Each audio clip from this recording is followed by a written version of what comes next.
Hello students, I am Vikas. I am still working as a PT trainer at Communication for Happiness in Panipat. Today I will discuss about the role of article in PT. जैसे कि आप सभी को सबसे पहले पता होना चाहिए आर्टिकल कितने टाइप्स के होते हैं। तो इसका आंसर है आर्टिकल 2 टाइप्स के होते हैं, जैसे कि indefinite article and definite article. अब आपको ये पता होना कंपलसरी है भाई इंडेफिनेट आर्टिकल क्या होते हैं। इसका आंसर है ए और एन, ये दोनों हमारे क्या होते हैं इंडेफिनेट आर्टिकल।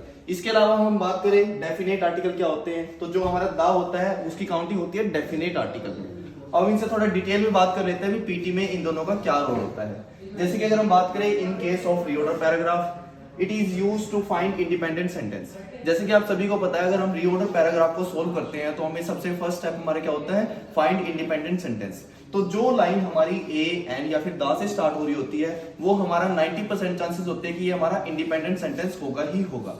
उसके बाद in case of reading fill in the blanks, इसका दूसरा रोल हमारा क्या होता है, reading fill in the blanks में होता है। जैसे कि एग्जांपल के थ्रू बता देता हूं आपको, अगर आपका ए के बाद कोई ब्लैंक आता है तो आपको पता होना चाहिए जो आपका आंसर होगा वो किस फॉर्म में होगा, singular noun without starting A E I O U. कोई ऐसा नाउन आएगा जो या तो सिंगुलर होगा और उसकी स्टार्टिंग ए ई आई ओ से नहीं हो रही होगी। इसके अलावा अगर हम बात कर लेते हैं एन के बाद हमारा जो ब्लैंक आएगा उसमें सिंगुलर नाउन तो आएगा बट उसकी स्टार्टिंग क्या हो रखी होगी, ए ई आई ओ यू से स्टार्टिंग। बात कर लेते हैं हमारे दा आर्टिकल की, तो दा के बाद जो ब्लैंक आता है उसमें हमारा वही नाउन आता है जिसको हम प्लूरल फॉर्म मानते हैं। जैसे कि अगर हम बात कर लेते हैं स्टूडेंट तो वो रॉन्ग होगा, यहाँ पे आएगा students, the teachers, the chairs, the computers. Okay, thank you.